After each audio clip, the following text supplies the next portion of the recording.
AHA അതായത് alpha hydroxy acid. നിങ്ങൾ പല സിറത്തിനകത്ത് കണ്ടിട്ടുണ്ടായിരിക്കും, ടോണറിൽ കണ്ടിട്ടുണ്ടായിരിക്കും, ബോഡി മോയ്സ്ചറൈസറിൽ, ബോഡി വാഷുകളിലും ഒക്കെ കണ്ടിട്ടുണ്ടായിരിക്കും. എന്താണിത്? ഇതെന്ന് വെച്ചാൽ എക്സ്ഫോളിയേറ്റിംഗ് ആസിഡ് ആണ്. ഇത് മെയിനായിട്ട് 3 എണ്ണമാണ് നമ്മൾ യൂസ് ചെയ്യാറുള്ളത്: glycolic acid, lactic acid, mandelic acid.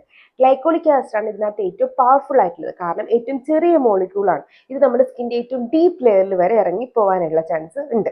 അതുകൊണ്ട് തന്നെ ഇത് സെൻസിറ്റീവ് സ്കിൻകാർക്ക്, സ്കിൻ ബാരിയർ ഡാമേജ് ആയിട്ടുള്ള ആൾക്കാർക്ക്, ബിഗിനർ ഫ്രണ്ട്ലി ആയിട്ടുള്ള ആൾക്കാർക്കും യൂസ് ചെയ്യാൻ അത്ര നല്ലതല്ല. മാത്രമല്ല 7% എബോ ആണെങ്കിൽ നമ്മൾ പ്രഗ്നൻസി സേഫ് അല്ല എന്ന് പറയാറുണ്ട്.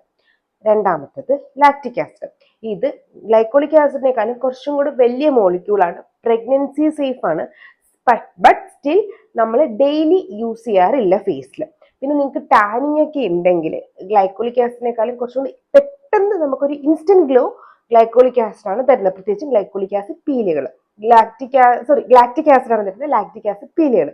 മൂന്നാമത്താണ് മെന്റലിക് ആസിഡ്. മെന്റലിക് ആസിഡ് ആണ് ഏറ്റവും വലിയ മോളിക്യൂള്. ഇത് അധികം ഡീപ്പ് ലെയറിലോട്ട് ഇറങ്ങില്ല. അതുകൊണ്ട് തന്നെ ഏറ്റവും ബിഗിനർ ഫ്രണ്ട്ലി ആയിട്ടുള്ള ഒരു എക്സ്ഫോളിയേറ്റിംഗ് ഏജന്റ് മെന്റലിക് ആസിഡ് ആണ്. അപ്പൊ എന്തെങ്കിലും ഡൗട്ട് ഉണ്ടെങ്കിൽ കമന്റ് ബോക്സിൽ ഇതുപോലത്തെ skin care and hair care വീഡിയോക്ക് ഫോളോ ചെയ്യാനും മറക്കണ്ട. ടാറ്റ.